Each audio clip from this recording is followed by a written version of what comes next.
अस्सलाम वालेकुम, my name is Rabia Rubani. Welcome to Pharma whisper.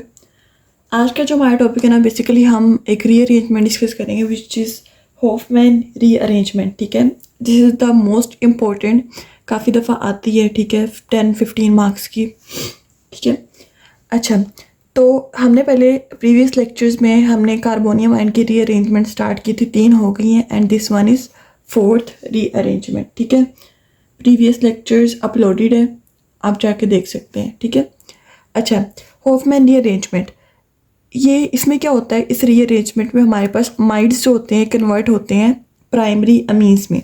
ठीक है, अमाइड्स प्राइमरी अमीन्स में कन्वर्ट होते हैं in the presence of halogenating agent like Cl2, Br2, like chlorine bromine के प्रेजेंस में, and in the presence of a strong base. ठीक है, अच्छा, हम कहते हैं कि हमारे पास क्या होता है, जब एक हमारे पास अमाइड है, अमाइड, ठीक है, इसको ट्रीट कराया जाता है विद ब्रोमाइड यानी कि halogenating agent in the presence of an alkali solution like strong base. ठीक है, it is converted to primary अमीन।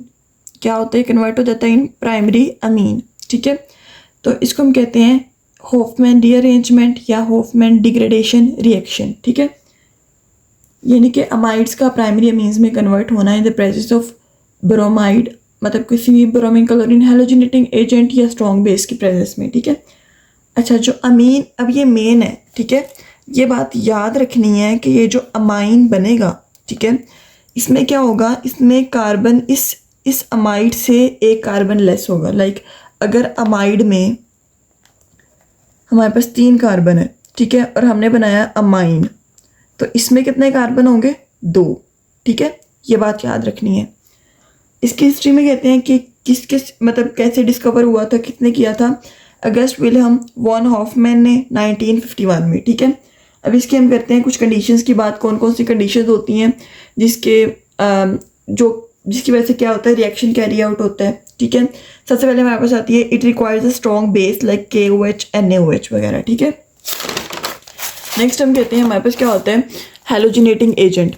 एक हैलोजिनेटिंग एजेंट होना चाहिए लाइक ब्रोमीन क्लोरीन, और रिएक्शन क्या होता है, वो स्पेसिफिक टेम्परेचर पे होता है लाइक 100 to 150 डिग्री सेंटीग्रेड पे, और एक सूटेबल सॉल्वेंट चाहिए होता है लाइक वाटर वगैरह। ठीक है, अच्छा, अब हम कहते हैं हमारे पास रिएक्शन आता है, रिएक्शन में हमने क्या करना है, अमाइड को रिएक्ट करवाना है, ठीक है, किसी हैलोजिनेटिंग एजेंट्स के साथ। ठीक है, और वो क्या बना देगा हमारे पास, प्राइमरी अमीन। अब यहाँ पे देखिए कि हमने क्या लिया, हमने लिया अमाइड। ठीक है, C+O NH2, this is amide. इसमें हमने क्या डाला, हैलोजिनेटिंग एजेंट ब्रोमीन, और हमने डाली एक स्ट्रॉन्ग अल्कलीमीन बेस। ठीक है, NaOH। तो क्या हुआ, अमाइड, इससे बना हमारे पास प्राइमरी अमीन। ठीक है, बाकी तो प्रोडक्ट्स हैं वो सारे जो इधर से रिमूव वगैरह होते हैं। अब देखने की वाली बात क्या है, इधर हमारे पास अमाइड में कितने हैं, 3 कार्बन है। ठीक है, 3 ही है ना। तो जब हमने इसका अमीन बनाया, ठीक है, प्राइमरी अमाइन बनाया, तो क्या कितने कार्बन है इसमें हमारे पास 2 कार्बन है। तो क्या है, पेरेंट अमाइड से एक कार्बन लेस है। ठीक है, ये बात मैं समझा दी है। अब देखते हैं अब बनता कैसे, अमाइड से अमाइन बनता कैसे है। इसका मैकेनिज्म क्या है, बहुत सिंपल है, इजी है, देख के लग रहा होगा बहुत मुश्किल है, बट इट इज़ बहुत ज़्यादा इजी है ना। मतलब अगर आप लोग को मैकेनिज्म आता है ना, लाइक उसके स्टेप्स आते हैं, तो रिएक्शन करने में कोई मुश्किल नहीं है। ठीक है, इसके स्टेप्स कौन से हैं, इसके स्टेप 6 हैं, एन ब्रोमाइड की फॉर्मेशन, डीप्रोटोनेशन, फिर ब्रोमाइड आयन की सेपरेशन, आइसोसाइनाइड की फॉर्मेशन, देन हाइड्रोलिसिस और डीकार्बोक्सिलेशन। ठीक है, फर्स्ट ऑफ ऑल हम कहते हैं स्टेप 1 पे आते हैं। ठीक है, स्टेप 1 क्या था, हमारे पास एन ब्रोमाइड की फॉर्मेशन। ठीक है, क्या होगा, प्राइमरी अमाइड जो होता है, ठीक है, इसके अंदर हम क्या डालते हैं, ब्रोमीन, तो क्या बनाएगा, एन ब्रोमाइड। अच्छा, जब हम ब्रोमीन डालते हैं तो क्या होता है, ये यहाँ से एक H लेता है, एक Br लेता है, क्या बना देता है, HBr। ठीक है, और ब्रोमीन जाके अटैच हो जाता है NH के साथ। ठीक है, तो इसको हम कहते हैं दिस इज एन ब्रोमाइड। समझ आ गई, बाकी सारा वैसे का वैसे ही है, बस यहाँ से HBr निकला और ये इसके साथ जाके अटैच हो गया। ठीक है, स्टेप 1 हो गया कंप्लीट। अब आते हैं स्टेप 2 पे, डीप्रोटोनेशन। नेम से शो हो रहा है क्या करना है, हमने रिमूव करना है प्रोटॉन को, कहाँ से, एन ब्रोमाइड से। अच्छा, अब हम देखते हैं प्रोटॉन जो होता है वो रिमूव कैसे होता है, हम कोई बेस डालते हैं। ठीक है, हमने यहाँ पे कौन सी बेस यूज़ की, OH नेगेटिव। ठीक है, अब ये क्या होगा, हमने तो इसको कैरी आउट करना है, ये तो अल्काइल चेन, इसको तो हम अभी छेड़ नहीं रहे हैं, ठीक है। अब हमने क्या करना है, हमने OH डाला, वो क्या करेगा, वो नाइट्रोजन से एक हाइड्रोजन ले लेगा, वाटर बना देगा, ठीक है, ये वाटर बन गया। और अब ये वाला प्रोडक्ट रह जाएगा, ठीक है, CH3 CH2 C double bond O N और Br। अब ये नेगेटिव इसलिए है क्योंकि हाइड्रोजन ही मूव हो गया था ना, अब उसकी बॉन्डिंग के लिए हम नेगेटिव यहाँ पे शो करेंगे ना, ठीक है, ये बन गया। अब हम क्या करते हैं, अब हमने इसमें से इस ब्रोमीन को ही निकालना है क्योंकि हमारे पास प्रोडक्ट में ब्रोमीन है ही नहीं, अमाइंस में कहाँ ब्रोमीन है, ठीक है। तो हमने क्या कर दिया, अब यहाँ पे आके हमने उसको सेपरेट करना है, ठीक है, सेपरेशन ऑफ ब्रोमाइड आयन। इसकी थ्योरी खुद ही लिख लीजिएगा, मीन के जैसे ही क्या हमने इसको रिएक्ट करवाया, देन ये बना, ब्रोमीन की रिमूव हुआ, यहाँ पे डीप्रोटोनेशन हुई, यहाँ पे ये सब कुछ हुआ, ठीक है, सारा ये सारी थ्योरी लिखनी लाजमी है, ठीक है। अच्छा, हमने ले लिया ये वाला कंपाउंड इधर, इसमें हमने क्या किया, इसमें से हमने Br निकाल दिया। अब जब Br निकल के नाइट्रोजन के लोन पेयर शो हो गए, ठीक है। अगर हो सके तो एक नेगेटिव भी लग सकता है, एक लोन पेयर भी लगा सकते हैं, दोनों लोन पेयर भी लगा सकते हैं, इसको हम कहते हैं दिस इज इंटरमीडिएट। 3 स्टेप हो गए, अब 3 रह गए।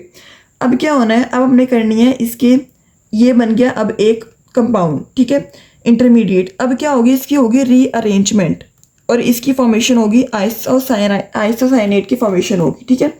कैसे होगी, अल्काइल ग्रुप्स की माइग्रेशन की वजह से, लाइक रीअरेंजमेंट ही होगी ना।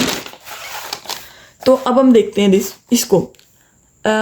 अक्सर बच्चे ये वाला स्टेप भूल जाते हैं, लेकिन आप लोगों ने याद रखना है कि हमारा जो प्रॉपर हमारा क्या कहते हैं, हमारा जो फोकस है ना, वो हमारे पास है ही रीअरेंजमेंट पे, ठीक है। तो जब तक हम रीअरेंजमेंट नहीं करेंगे हमारे पास प्रोडक्ट नहीं बनेगा। तो अब हमने क्या करनी है, 3rd स्टेप पे रीअरेंजमेंट। अब रीअरेंजमेंट कैसे होगी, देखिए। अच्छा, सबसे पहले हमारे पास क्या है, ये, ठीक है।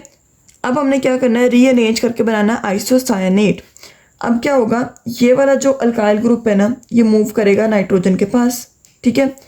ये नाइट्रोजन है, इसके पास क्या हो गया, अल्काइल ग्रुप आ गया, ठीक है। ये वैसे का वैसे है, ठीक है। अब यहाँ पे क्या होगा, जब ये बॉन्डिंग इसकी पूरी हुई, एक लग गया, अब क्या होगा, ये जो लोन पेयर होगा ये इधर मूव करेगा और यहाँ पे क्या हो जाएगा, डबल बॉन्ड। तो हमारे पास क्या बन गया, आइसोसायनेट। अल्काइल ग्रुप मूव किया नाइट्रोजन की तरफ, नाइट्रोजन का लोन पेयर डबल बॉन्ड की तरफ, बाकी वैसे का वैसे, ठीक है। अच्छा, अब ये आइसोसायनेट बन गया। अब क्या होगी इसकी हाइड्रोलिसिस, वाटर के एडिशन, मतलब वाटर हम डालेंगे तो ब्रेक डाउन होगी अब इसकी, ठीक है। वाटर को हमने ऐड करना है पहले। अब क्या होगा, हमने वाटर को ऐड किया, H पॉजिटिव OH नेगेटिव। अब देखो हमने क्या बनाना है, हमने बनाना है अमाइन, ठीक है। अमाइन के लिए हमारे पास नाइट्रोजन के साथ क्या चाहिए, हाइड्रोजन। तो जो हाइड्रोजन होगा वो कहाँ जाएगा, वैसे भी नाइट्रोजन क्या है, इट इज़ मोर इलेक्ट्रोनेगेटिव, तो क्या करेगा, अट्रैक्ट करेगा पॉजिटिव को। हाइड्रोजन जाएगा N के पास, बाकी ये CH3 अल्काइल चेन वैसे की वैसे, नाइट्रोजन के पास क्या जाएगा, हाइड्रोजन। और जब वो जाएगा और यहाँ पे सिंगल बॉन्ड ही आएगा ना फिर, क्योंकि नाइट्रोजन की 3 वैलेंसी पूरी हो रही है, यहाँ पे सिंगल बॉन्ड हो जाएगा, C डबल बॉन्ड O और OH जाके किस पे लग जाएगा, ये हमारे पास कार्बन पे लग जाएगा, ठीक है। ये हमारे पास बन जाता है कार्बैमिक एसिड, इसको हम कहते हैं दिस इज कार्बैमिक एसिड, ठीक है। अच्छा, उसके बाद हम कहते हैं डीकार्बोक्सिलेशन। अच्छा, डीकार्बोक्सिलेशन में हम क्या कहते हैं, अब हमने इसमें से क्या करना है, रिमूव कर देना है CO2 को। देखिए अब इसमें वैसे हमें साफ नजर आ रहा है कि हाँ CH3 CH2 NH और ये वाला H क्या बना रहा है, अमाइन बना रहा है, और CO2 को हम रिमूव कर देंगे। तो कार्बैमिक एसिड में से हमने क्या किया, इस CO2 को रिमूव कर दिया, ठीक है। तो बाकी क्या बच गया, CH3 CH2 NH2 यानी कि इथाइल अमीन प्राइमरी अमीन, ठीक है। ये हो गया हमारे पास होफमैन रीअरेंजमेंट का रिएक्शन मैकेनिज्म, ठीक है। होप्स तो समझ आ गई होगी, इजी है, बस थोड़ा बहुत कंसेप्ट है, ठीक है।